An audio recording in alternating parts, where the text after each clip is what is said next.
On our first one out, we have Muhammad Naimov taking on Erik Silva. Muhammad Naimov, a very traditional type of a striker, very good kicks, solid solid boxing, solid power in the feet, very fast, and he is pretty big for 145. And on the other hand, we have Erik Silva, a guy that has decent grappling, good takedowns, not the best cardio. I wouldn't say both of these guys have the best cardio, to be honest, but if I did, I'd give it to Muhammad Naimov, especially to win the later rounds if it gets there. And yeah, Erik Silva is a guy that will look to get this fight to the ground. Very aggressive strike on the feet, but I wouldn't say it's...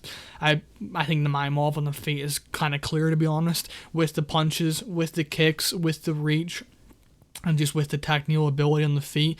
And Muhammad Naimov also can get this fight to the floor. He does like to get the fight to the floor in rounds 2 and 3 after round 1. And overall, who am I going to pick? I'm going to pick Muhammad Naimov to win this fight.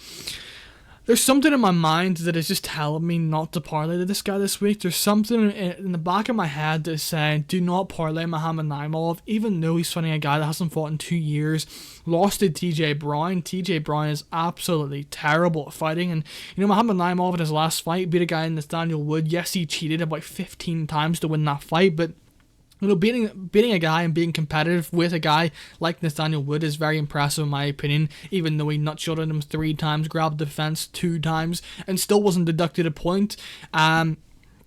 Yeah, in Abu Dhabi, not surprised there whatsoever. The ref, even, just look at the ref. Yeah, not surprised he didn't get deducted a point there. But, yeah, I do kind of agree with the odds, but there's just something in my mind that is just saying this guy's going to lose to someone that he shouldn't lose to, in my opinion. I just don't really like what I'm seeing from Muhammad Naimov. To be a minus 280 favourite, I just don't like it in the UFC. And Erik Silva is a very dangerous guy, so he could potentially have an upset in the first round. But I'm going to pick Muhammad Naimov by second round TKO. I think Erik Silva could have success early with the grappling, potentially get it down, but I don't think he'd be able to have, much control over Muhammad Naimov, especially early. And I do see Erik Silva, struggling to keep up that pace of Muhammad Naimov to find a big body kick and hurt him to the body and find a TKO win in this matchup. So yeah, give me Muhammad Naimov by second round TKO with a body shot.